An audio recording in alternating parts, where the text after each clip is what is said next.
Bonsoir! Aujourd'hui, je vais te parler de Fiverr parce que c'est une plateforme que j'utilise depuis maintenant quelques mois pour vendre ma voix. C'est une plateforme qui, sur papier, est absolument géniale. Quand je vais t'expliquer c'est quoi le service, tu vas voir, c'est vraiment, vraiment cool. Mais c'est pas tout blanc. Donc, c'est ça. Dans la vidéo d'aujourd'hui, je veux te parler de ce que j'aime et de ce que j'aime pas. Voilà. Commençons par ce que j'aime. C'est quoi Fiverr? Fiverr, F-I-V-E-R-R, ou c'est E-E-R? Non, F-I-V-E-R-R. C'est une plateforme de travailleurs autonomes en ligne. Bref, si tu fais quelque chose virtuel, donc si c'est quelque chose que tu peux offrir virtuellement, qui peut s'envoyer dans un fichier, qui peut être une communication en ligne, je ne sais pas si tu as besoin si ta job c'est juste de parler à quelqu'un, d'écouter quelqu'un, de livrer ta voix, de faire du montage vidéo, d'éditer des photos, de faire de la musique, de composer des textes, de faire des feuilles de calcul, de faire du traitement de texte, de la traduction. Et j'en passe. Va faire un tour sur Fiverr, regarde qu'est-ce que tu peux acheter. Tu vas voir, il y a du stock là-dessus. Donc, pas mal tout ce que tu peux faire en ligne, tu peux le vendre sur Fiverr. Et ce qui est absolument génial, c'est que l'acheteur qui s'en va sur la plateforme, ben, il cherche ce qu'il a besoin. Il va voir plusieurs personnes qui offrent le service qu'il a besoin. Et ben, il va voir ces personnes-là qui offrent le service avec une note, parce que les gens qui ont acheté de leur service obtiennent, ils livrent une note à la fin pour dire à quel point ils sont satisfaits ou non de leur transaction. Et l'autre chose qui est géniale, c'est que, tu sais, des fois, tu peux t'embarquer dans un projet, comme par exemple, je viens de soumissionner, ça n'a pas encore été accepté, mais je viens de soumissionner un projet de narration à environ 850 $. On va dire 1000 $. On va faire des chiffres faciles à calculer. Si tu as besoin d'engager quelqu'un que tu connais pas, en tant qu'acheteur, puis tu sais, cette personne-là, elle n'est même pas dans ton pays, tu n'as aucune idée si elle va te livrer. Est-ce que c'est juste une fraude? Les chances que tu le payes 1000 $, juste comme ça, là, hein, lui faire confiance puis te donner 1000 $, sont faibles. Et d'un autre côté, si tu es le travailleur, puis qu'il y a quelqu'un qui t'engage comme ça dans un autre pays que tu connais pas, que tu n'as aucune conscience de savoir à quel point cette personne-là est sérieuse, est-ce que tu serais prête à lui faire un projet d'une valeur de 1000 $, donc de t'investir de tout ton temps pour créer ce projet-là pour une personne, sans savoir si la personne va te payer? Si tu te dis que c'est ça, elle n'a pas la confiance pour te payer d'avance, ben, je dis là, une fois que tu livres ton matériel, c'est pas comme si tu fabriquais quelque chose de concret. Je sais pas, fabrique-moi une chaise, par exemple. Puis bien, voilà la chaise. Si tu veux la chaise maintenant, donne-moi l'argent. Bon, puis si tu ne l'achètes pas, bon, ben c'est plate, mais je vais la vendre à quelqu'un d'autre. Tu as encore quelque chose de concret. Mais quand ton projet, c'est de la narration, je veux dire, si tu livres ton projet, il n'y a pas personne d'autre qui va l'acheter. Tu sais, si tu fais un projet de narration pour expliquer le produit d'une compagnie électrique, tu ne pourras pas revendre ça à personne d'autre. Tu as perdu ton temps si ton client ne te paye pas. Donc, ce que Fiverr fait, c'est que il est là comme arbitre. Donc, le client, il t'approche, tu lui fais une soumission, voilà, ça va coûter 1000 $. Le client va payer Fiverr. Fiverr va encaisser le 1000 $. Et une fois que le travail va être livré, Fiverr va payer le travailleur. Donc là, dans ce cas-ci, moi. Donc, moi, quand je commence à travailler, je sais que mon arbitre a reçu l'argent et que je vais être payé une fois que ça va être livré. Bon, il pourrait avoir une dispute si le client n'est pas satisfait et la tendance à ce que Fiverr prenne le côté du client est peut-être un peu plus grand qu'il prenne mon côté. Ça m'est jamais arrivé parce que je travaille bien et que j'ai pas encore eu la malchance d'avoir un mauvais client. Toutes mes transactions ont vraiment bien été jusqu'à présent. Mais c'est ça, j'ai la confiance que je vais être payé au final. Donc, je peux commencer à travailler même si j'ai pas été payé. Donc, pour ça, Fiverr, c'est génial. Et c'est tellement une grosse plateforme que ben, je me suis juste affiché là-dessus. Je me suis fait une démo, puis je reçois des jobs. À date, j'en ai fait une dizaine. Ça fait quelques mois que je suis là-dessus. Puis là, ben, plus je suis en train de me faire un nom, plus je reçois des beaux commentaires, plus je suis capable de démontrer mon sérieux, ben, plus je reçois des jobs. C'est vraiment le fun. C'est vraiment très, très, très, très bien fait. Le côté où c'est moins le fun. Euh, Premièrement, je trouve qu'ils prennent une grosse commission. Donc, par exemple, sur le cas d'une transaction à 1000$, ben, ils vont garder 200$. Ouais, parce que dans tous les cas, peu importe ce que tu fais, ils gardent 20%. 20%, j'ai fini par l'avaler. Je veux dire, c'est quand même grâce à eux que je fais ces jobs-là. Fait que je comprends qu'ils se prennent une commission là-dessus, même si je pense que ça pourrait être 10%, là, mais peut-être 15%. Je trouve que c'est beaucoup. Tu sais, c'est une job à 100$, c'est pas pire, c'est 20$. Si tu te mets à tomber sur des jobs à 5000$, wow, est-ce que tu mérites vraiment 1000$ là-dedans? C'est intense, tu sais. Mais en même temps, ouais, tu m'as réussi. C'est grâce à ça que j'ai réussi à avoir une job à 5000$ qui me met 4000$ dans mes poches. Mettons, j'ai pas eu de job à 5000$ encore, mais je commence à avoir des beaux trucs qui rentrent. Donc, OK, on va l'avaler. Mais il y a d'autres frais. Par exemple, c'est minime, mais quand tu veux te faire payer pour déposer l'argent dans ton compte, ils te chargent 1$.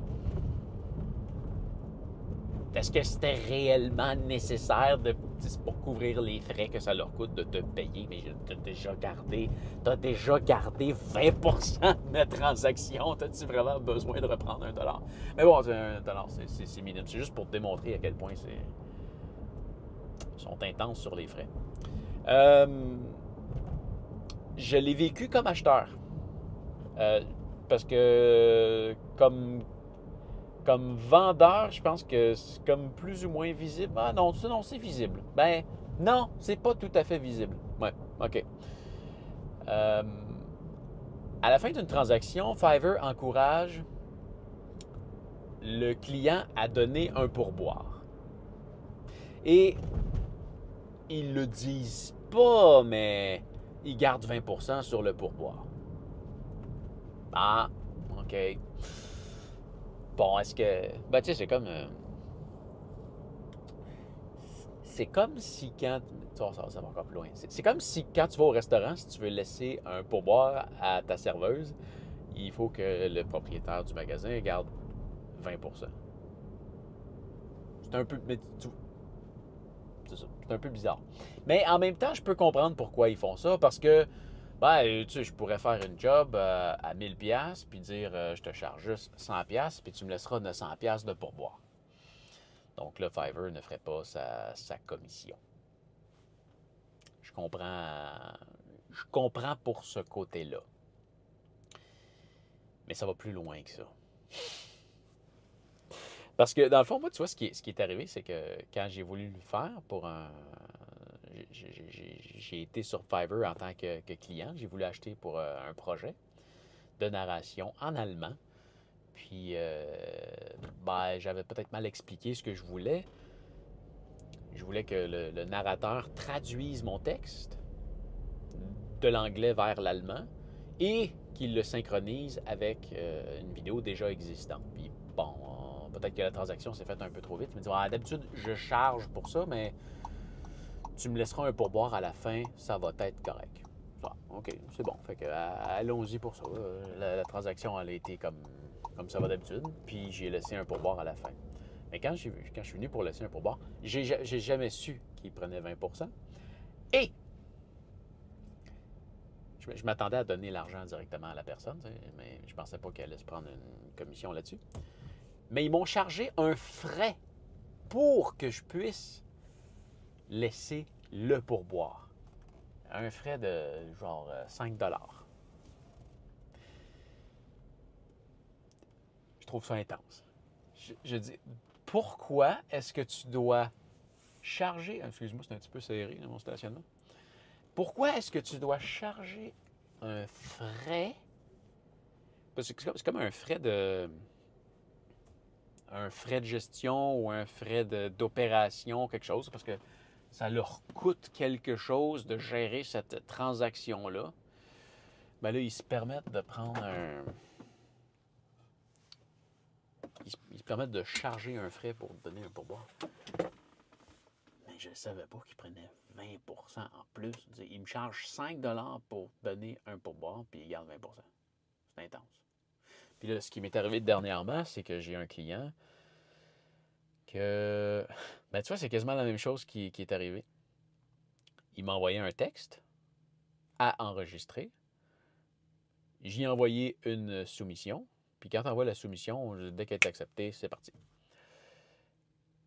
Et avant de l'accepter, il me dit « Ah, j'ai oublié de te demander, est-ce que tu peux la synchroniser avec une vidéo déjà existante? » J'ai dit « Wow, what? Oui, mais attends un peu, je vais changer ma soumission. » Puis tout de suite, il a accepté ma soumission précédente. Donc, la transaction était partie. Une fois que c'est fait, c'est super bien. Une fois que la transaction est partie, c'est super bien fait. Tu peux ajouter des extras. Donc, c'est ce que j'ai fait. J'ai ajouté un extra. J'ai chargé 25 $ de plus pour synchroniser avec la vidéo parce que ça prend plus de temps à faire. Et j'ai vu la transaction passer. Puis je savais qu'il allait prendre 20% dessus. Puis c'est correct. C'est correct. Mais ils ont chargé l'équivalent de... Là, c'est 25 $ US. Ils ont chargé à peu près 4 $ US pour prendre le 25 $ sur lequel ils gardent 20%. Je trouve qu'ils sont très, très, très avares. Je trouve que ça va trop loin. Puis là, tu vois, je suis rendu assez hot. J'ai fait assez de transactions que je peux passer un niveau supplémentaire. Je peux avoir des services de plus un peu sur Fiverr pour un montant mensuel. Écoute, je vais peut-être l'essayer pour voir ce que ça donne. Mais tu prends déjà 20% de toutes mes transactions. Est-ce que tu as réellement besoin de me charger un montant mensuel? Écoute, peut-être si ça m'amène à quelque chose de plus haut puis que finalement c'est rentable. C'est pas un énorme frais. C'est peut-être un 20 à 30 $ par mois. C'est quelque chose. Puis, je regardais dans tout ce qu'il y avait. Une fois qu'il y a une transaction qui est terminée, tu dois attendre 14 jours avant de le recevoir, au cas où que... C'était un peu bizarre, mais bon, c'est pas si payé 14 jours, mais je leur ai demandé pourquoi il faut attendre 14 jours. Puis la raison pour laquelle il faut attendre 14 jours, c'est au cas où que le client il change d'idée, puis qu'il soit pas correct, puis qu'il veut leur revenir contre moi, ben, qu'ils ont encore l'argent, puis qu'ils peuvent la garder en otage. Mais, je dis, une fois que tu es rendu là dans la période de 14 jours, c'est parce que le client a dit « OK, j'accepte le produit. » Donc, je ne comprends pas pourquoi que l'argent, il la garde. Parce que c'est juste pour faire de l'intérêt dessus en attendant, ça leur permet de garder. C'est mon impression. Le client a approuvé le produit. Il ne devrait pas avoir de délai avant que je puisse récolter mon argent. Mais bon, c'est comme ça. Mais tu vois, dans les avantages de l'abonnement à quelques dizaines de dollars par mois, il y a le fait que tu peux retirer ton argent plus tôt. 7 jours plus tard au lieu de 14. Il y a un petit astérix à côté, moyennant un pourcentage. Je ne sais pas combien, mais c'est ça. Tu peux retirer ton argent plus tôt en payant un plus gros pourcentage pour un service que tu payes. Bref, c'est ça. Je trouve que Fiverr, ils sont vraiment, vraiment très avares. C'est le côté que j'aime pas. Puis, quand je fais affaire avec un client, c'est mon client, puis que je lui charge un extra de 25 j'aimerais ça qu'il paye juste 25 ça m'écoeure qu'ils doivent payer 29 pour me payer 25 sur lequel ils vont garder 5 de plus que les 4 qu'ils ont chargé pour les frais.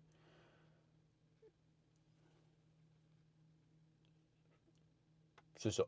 Je comprends qu'il y a des frais pour gérer une plateforme comme ça. C'est pas gratuit, gérer une plateforme comme ça. Ça doit coûter excessivement cher. Mais c'est ça.